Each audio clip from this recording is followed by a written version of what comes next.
All right, we're on. Hello and welcome to Adventures with Grant Harrison. Here in the studio today, we've got Louis, a designer mate of mine. And welcome, mate. Thank you very much. Thank you for having me. Always a pleasure, mate. Always a pleasure. So let's get all the silliness out of the way. How did we get off when we first met? Fucking hell. Who is this rude cunt? Do you want to tell the story? That was, what, 3 years ago? Yeah, No, about that, 2.5 maybe. 2.5 years ago. Because I used to work at Jacobsen og Svart, where we met. And they asked me to design Christmas coffee bags, or a couple of Christmas coffee bags, and then maybe some more packaging or whatever. So I was in there waiting for... Who was I waiting for? For me. I was waiting for you. Yeah. And we've never met before. No. So I'm in there waiting, minding my own business, twiddling my thumbs, enjoying a free cup of coffee. And then I just hear someone walk in going, "Fucking this much for 2 fucking labels? What the fuck?" Like, two guesses who he's talking about. I was actually sitting on the other side of the cafe talking to my ex as she was a designer. That's right. And I was just fact checking the quality of your work, mate. Yeah. Because I had stuff to get done. Yeah. I had to get stuff done. And so it was... I was doing my job that I was asked to do. I understand. Same here. And then I think Yut then walked in and you said to Yut, "Who's that rude cunt?" And now for the fireworks. Yes. So let's get straight into it, mate. Let's have a look at some of your work. It's awesome. I really dig what you do. So Thank you. Let's get to your website. First and foremost, point out the ones you want to talk about. I suppose the first one. I mean, we can flick through first. Yep. Let's give everyone a little right. shot, right? This is some of the work that Louis gone through. Some of the bigger clients, bigger jobs, and some of the newer jobs as well. Yeah. Because I first made that website, or my own website, 4 years ago. Right. And it was mostly just hobby things. There was no actual projects or customers or anything like that. Okay. So I thought now, given I've got quite a big clientele and some big things, I thought now's the time to renovate the website. Yeah, nice. So, yeah. Okay, so which is one of your favorites that you'd like to share with us? I mean, it's like Hammerhead. I think is the first one to bring up. Producer, could you bring up Hammerhead, please, mate? Look at that. Yeah, that was like my first big client. Nice. They're a local brewery here in Trondheim. Yep. And it was actually, when I was working in Radisson Blue, it was another chef there, and his mother knew the owner of Hammerhead. Right, okay. And they actually got me in touch. And, I went there sort of completely fresh, not knowing what I was doing completely, guessing most of it, but I guessed pretty well. And yeah, they were established, and then in 2016, there you go. Oh no, 2018, we did the reboot, but obviously they were established in 2016. Yeah, nice. And they didn't really have any idea where they wanted to go with it. Right. Like the style, what they wanted to have on the cans, nothing. So how did you get to this idea of animals? And I know I get hammerhead, animal, shark. Well, that's sure. Yeah, that was my initial idea. I just thought different kind of sharks, different kind of beers. That was the idea, but it's surprisingly difficult drawing a shark. Yeah, I can imagine. Really difficult. So they mostly come off a bit goofy. Yeah. So which one of those drawings was your favourite? My favourite is Octopus Ink. Okay. And that was the first one. Could you bring up the octopus again, please? Yeah, because if we hang on to that one, because that's where it starts, right? Before it gets coloured in and everything. Well, that's you did all this by hand, if I understand correctly. That is with... I used to try and draw with pencil first. Yep. And then I'd make mistakes and I'd go back and correct them. So to put the fear of God in me, that's just ink, pen on paper. Wow. And if I make a mistake, like you can see the bottom is very dark. Yep. That was a mistake. Right. So I just, to sort of put the fear of God in me. Yeah. Just do it without mistakes. It's amazing. It's really impressive work, mate. Can we look at the top one now with the colouring and shading? Now how did you colour that in? Did you do that digitally or did you Oh, that's water-based or? That's all digitally. That's digital, yeah. okay. Yeah. So it's like a watercolor effect you can do on Photoshop. Right, okay. Yeah. Yeah, but I think it's I guess after drawing all of that for so long, how long did it take? That drawing, I did it in two sittings. I think it was total 16 hours. Okay. Wow. Yeah. So you probably thought, yeah, bugger this. I'm not using paint now. I'm going to colour it in as quick as I can. Fuck that. Yeah. It was, 16 hours or whatever to draw it and about 10 seconds to paint it. Perfect. Yeah, exactly.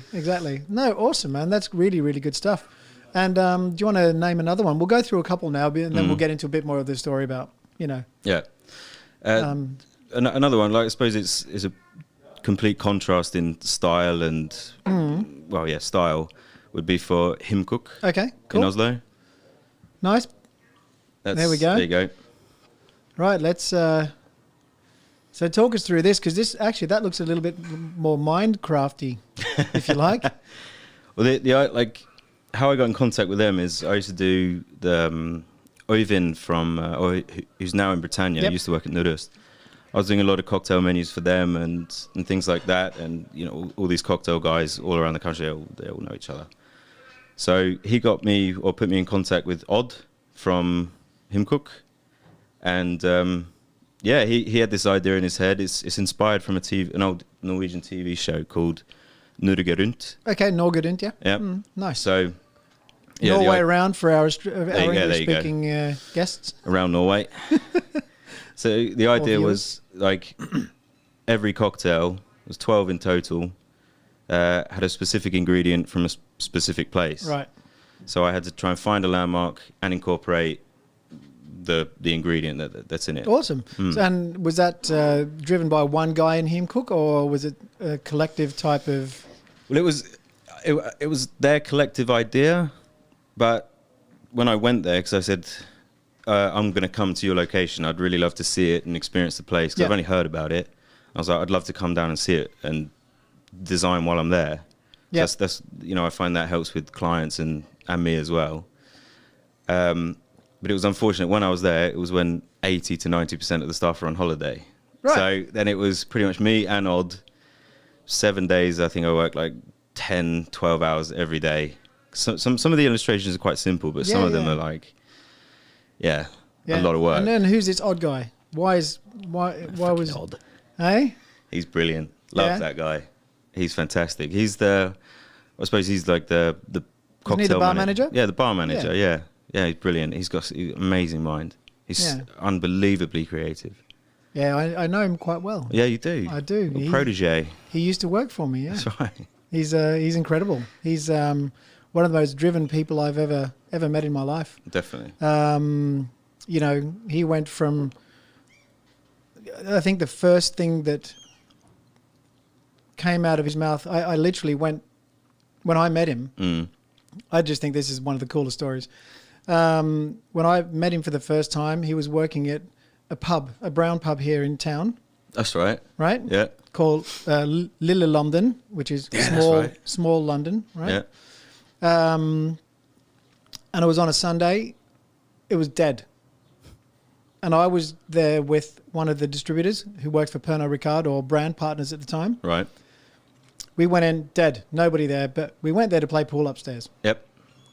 And while I was there with Julius, we went upstairs, asked to get a pool table. Nobody else there. Here's this tall, blonde-haired, skinny dude spinning a tray on his finger. Happy as Larry, getting stuff done, keeping this amazing energy, and there was nobody else there except for myself and Julius. Yep.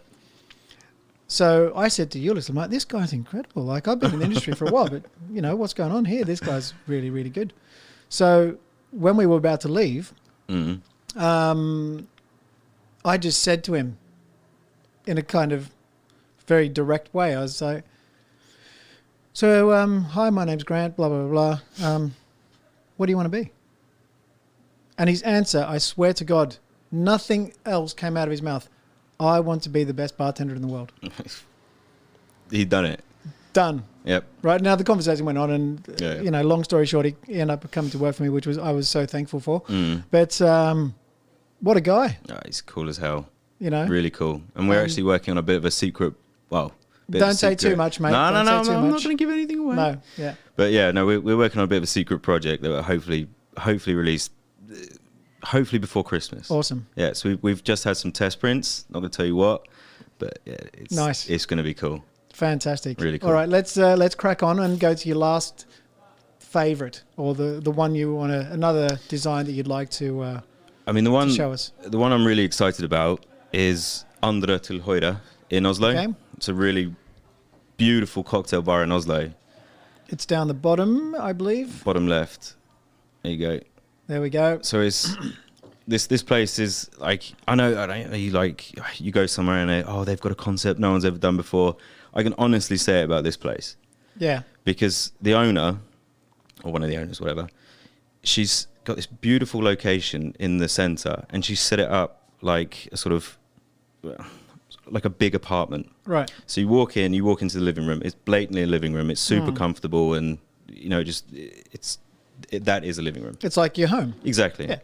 And then you walk through into the library, which is where the bar is. Right. And then they have a kitchen, and like she could have 10 times more seats than she actually has, but she's just decided to use the space. It's like her home. Exactly. Yeah. So in this kitchen room is this enormous island, which takes up half the room. Right. And she just wanted it to be comfortable. Amazing. Because she said it's where if you have a party, if you're at a house, you always end up around the kitchen. Yeah. So that's what she wanted. Awesome. Like just a comfortable house party. Nice. But let's get back to your designs, mate. Let's talk a bit about them. What was the idea behind this? And so their inspiration for it was sort of like late 18th century sort of travel, or 19th century, 18th century, sorry, traveler's journal. okay. Because they're also going to take ingredients from all around the world, and they wanted to show sort of a journey or a trip Right. to some exotic places and finding these ingredients, etc. So, but also in this, like, I feel like it's a bit of a mix between the last two designs that I've done, because I've also used these images which are public domain. Okay. So any images that are over 80 years old, if the license isn't renewed, then Over they're 80 years old. 80, 85, Or something like that. Okay. something like that. Yep. But these images originally, I think they were made purely for public domain. I think Right. straight away they were for the libraries. So that's where I drew those from, and I've got the illustrations in the middle for the ingredients that they're going to use, and it's more just creating like almost like a collage of different ideas. Because if you can go to the top, that's it.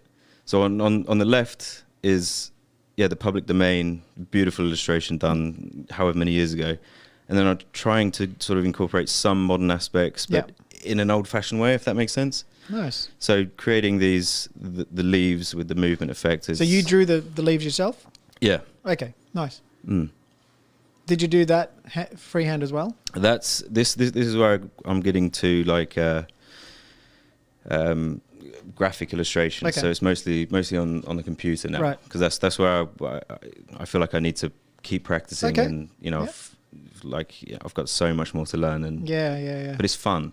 Because you've only been doing this for a couple of years now, like as your own business, right? 2 years. It was 2 years in April, so just over 2 years. Yeah. So of those three that we've seen today, which, like, because they're clearly representing very different styles, but do you have, as a graphic designer, like, where's the line for you between I want to do my own style versus God, I've got to listen to this guy's? Oh man. Do you know, is that a really difficult thing as a designer? God, yeah. Yeah. I mean, I think every graphic designer ever will agree clients know nothing, I've heard that before. but think they know everything. Man, I saw this list. It was like, say 100 kroners for me to design it, 200 kroners if you want to say a bit, and it's 1,000 kroners if you want to design it. Right. Because but you just work through it. And what I like to do is, instead of making just a couple of drafts of something, make several, and just make it easier for them. Like it's up to me how much time I spend on the project, Of course. and up to me how much I charge, and of course how much they want to pay. Yeah. But giving someone more freedom or more choice, it actually narrows it down a lot more, Yeah. because then we can focus on that one with some elements here, bosh. Yeah. Awesome. So that's my sort of philosophy with. No, I think that's really nice. And, now that we've shown off some of your work and things like that, I think it's nice for everyone to know that you helped me quite a Yeah. lot with some design That's right. elements and things like that. And the reason I wanted you on here is not just because of your great work, but the friendship that we've established, and also the friendship that we've established with Ride the Bean and Yeah. you know, things like that. Do you want to tell us just a little bit about how this all comes, like from your perspective, working with a couple of very different people, Yeah. and then talk a little bit about Ride the Bean and how that came about, and you know. Well, that was, like, I know Kenneth also from Jacobsen og Svart, and we obviously got along when we were working, but Not the same way we got on. no, in the beginning. But we didn't really, we didn't mingle after work. We didn't hang out or anything like that. It's a shame because it took, 2 years after I quit for us to actually hang out and have a beer. And that's when he told me about his passion. And what I used to hate is how much he used to work at Jacobsen og Svart. And I saw his like rapid decline in health, and it used to really piss me off. Yeah. Because it was just overlooked and taken advantage of. And then I met him up, and he told me about his dream or his goal, or about doing the motorbike trip with coffee, and it was very inspiring. And if I feel like I can help someone in any way, and also be a part of it, and watch the journey, and we've even spoke about maybe meeting him somewhere, someplace, and just joining them for a bit, but. Those two together are unbelievably inspiring. They're amazing, aren't they? They're fucking cool as hell. Yeah, we had them on yesterday, and it's just a beautiful story. Yeah. Really, really cool. Yeah. Yeah. So yeah, then me helping them, you also helping them, me helping you. We've got this, I can never pronounce it, symbiotic? Yeah, symbiotic There you go. Relationship. Yeah, there's a synergy there, right? There you go. I think it's really nice that, we see the bigger picture. We're able to kind of connect the dots that we're not, that maybe we don't always need connecting. So we help each other in all those little areas we're not strong, right? Exactly. And it's really, really cool. Yeah. But should we chuck up some Ride the Bean as well? Yeah. And then you can talk through your ideas around Yeah, check how them out. that worked. Well, there's their website, but can we go to Louis' website, and we can have a look at sort of a bit more in depth into the Ride the Bean stuff? Yeah.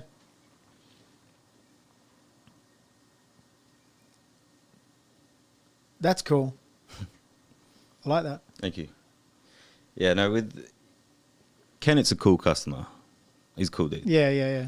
So I just want to make something just cool and simple, because he used to wear this hat every day, and I'm pretty sure it's just rotted away now. Right. But he just the cool circular logo. I asked him what it was. He probably knew what it was, but the reason he bought it was because it's a cool looking hat. It's a cool looking logo. And sometimes it can be just simple as that. Yeah. Like make something cool, because it's got to be eye catching. That's what he said. Yeah, that was my. That was his pitch. He was one of the easier clients. Yeah. Just make something cool. So, yeah, no, this was really fun, and yeah, a bit of a passion project. So. Yeah, I made them, what did he say, 9 drafts? Okay. After a couple of days when I met him at Ila Brandstation. Right. You got to check out the garage door at Ila Brandstation as well. Okay, cool. Will do. Yeah, no, it's just cool being a part of something different. Yeah. And not like, I heard him say like the regular daily routine, just, even though I'm not going with them, it's just fun to... It's nice to be a part of it, isn't exactly, it? yeah. Get to hear all the ideas and things that they want to do and plan and stuff. Oh, that's amazing. Yeah, no, very, very cool. But it's been a really interesting journey for me, because we only met like after that incident, that infamous first 5 minutes. It was interesting because as soon as you came into the meeting with me, it cleared that misunderstanding up really quickly. Yeah. But I can totally understand your point of view. And while I was on the phone, I was on the other side of the cafe, so I didn't even think anyone else could hear me really. But apparently the acoustics are great. They're pretty good, trust me. And it was just really nice to meet you after that. And it was a shame we couldn't work more on those projects at the time. Yeah. But what's really, really cool now is that we are working together and we are helping each other, and you know, Kenneth's involved, and even with this podcast, you know, it's getting help from my boss over there sitting on the other side, the producer, Christopher. You know, he's been so helpful in this process as well. So everything seems to just be falling into place quite nicely for all of us, you know. But mate, I'm going to leave this podcast because we're not going to do a big drawn out one, right? Save it for next time. We'll save that for next time. I want you to tell me your most embarrassing moment, right? In the last year, but if the story's too boring, I'm going to say whole life. Go. Can I just go whole life? Because I've got one that will top any guest you ever fucking had. Oh, mate, that's going to be... Oh, here we go. I can't remember a name. Strap yourselves in, people. This is a story that keeps me up at night. You know, I can be like seconds from falling asleep, and I think about it, and like, you know, you just cringe yourself back wide awake. Let's do it. My heart's racing just thinking about it. Fuck.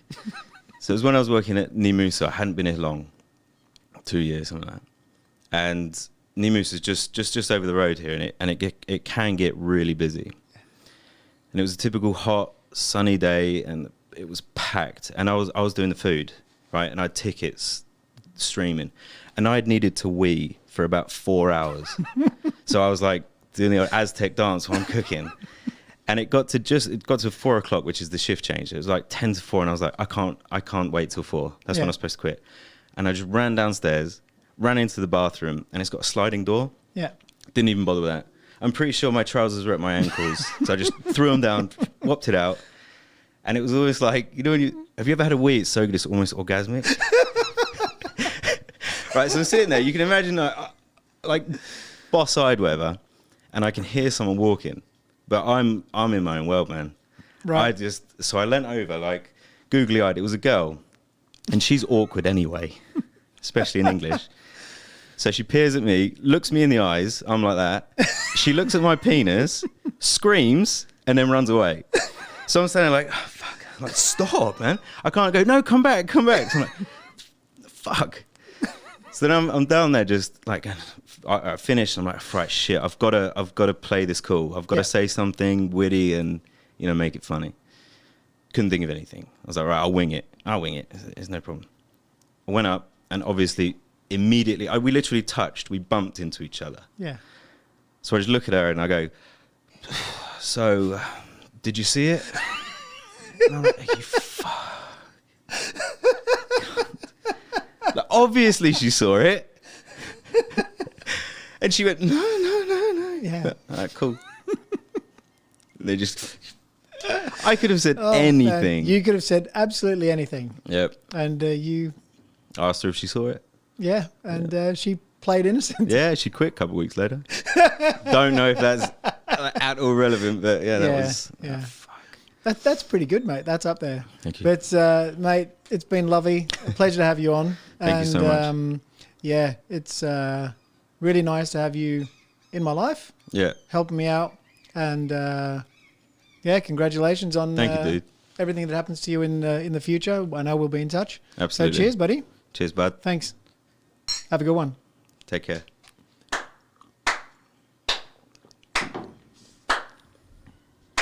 Thank you, producer. Thanks, producer. Nice one. Awesome.